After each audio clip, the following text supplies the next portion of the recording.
revising foreign aid, reviewing trade relations with key partners, and prioritizing dealing with the three most conflict-ridden places in the world. Donald Trump, in both domestic and foreign policy, has no intention of waiting and has already begun to implement his own solutions. Hopes are rising among allies and among opponents and critics, fears of an American-led New World Order.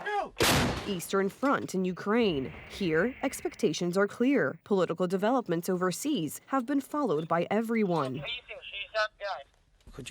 I would like the war to end as soon as possible, but if you look at the front, the enemy is attacking and advancing. We are doing what we can to stop them, but I still don't see an end to the war.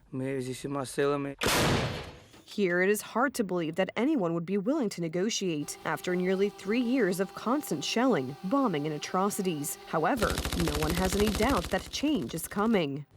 Every time a new president comes in, there are changes, whether in our country or someone else's, especially in such an influential country as the United States. There are bound to be changes. No one can predict exactly what kind. Of course, we would like it to be better. Donald Trump raised the topic of the war in Ukraine many times during the campaign. He stressed that he would deal with it in his first days in office. And indeed, the first moves have already been made. We're talking to Zelensky. We're going to be talking with President Putin very soon. And we'll see how it all happens. We're going to look at it very soon. One thing I do feel, the European Union should be paying a lot more than they're paying, because under Biden, I mean, we're in there for $200 billion more. Now, it affects them more than it affects us. Donald Trump wants to increase defense spending by NATO member countries, mainly in Western Europe. So it's no surprise that there are increasingly nervous moves, both in Paris and Berlin. What will we do tomorrow in Europe if our American ally withdraws its warships from the Mediterranean, if it sends its fighters from the Atlantic to the Pacific? These are the scenarios we must prepare for.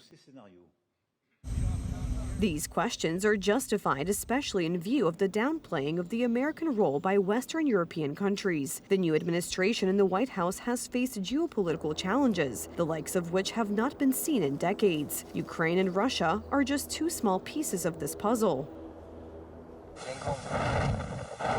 Another equally important one is China. On the one hand, the economy and the impending trade war. On the other, security in the Pacific and the Taiwan area. President Xi Jinping congratulated Trump on his re-election as President of the United States. He stressed that both attach great importance to mutual interaction. Both hope for a good start to Chinese-American relations and ties with the new U.S. presidency. So many friendly words. In fact, Trump has in store a weapon far more powerful than any aircraft or ships. It is a policy of resource extraction on a scale not seen in America for years. This will shake the markets. The loss of Putin's last resort and a significant drop in China's competitiveness. On top of that, Trump is openly talking about imposing tariffs on what Beijing exports. We're thinking about that too. We're talking about a tariff of 10% on China based on the fact that they're sending fentanyl to Mexico and Canada. How soon on those tariffs?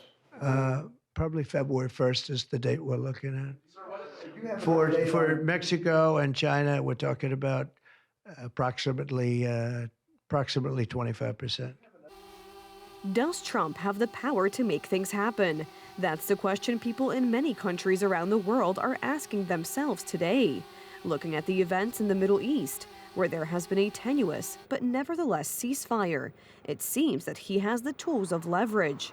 What remains to be seen is whether they will elicit the same reactions in Beijing, Tehran, or Moscow. All the more so because in the face of new threats, Trump's opponents may be closing ranks.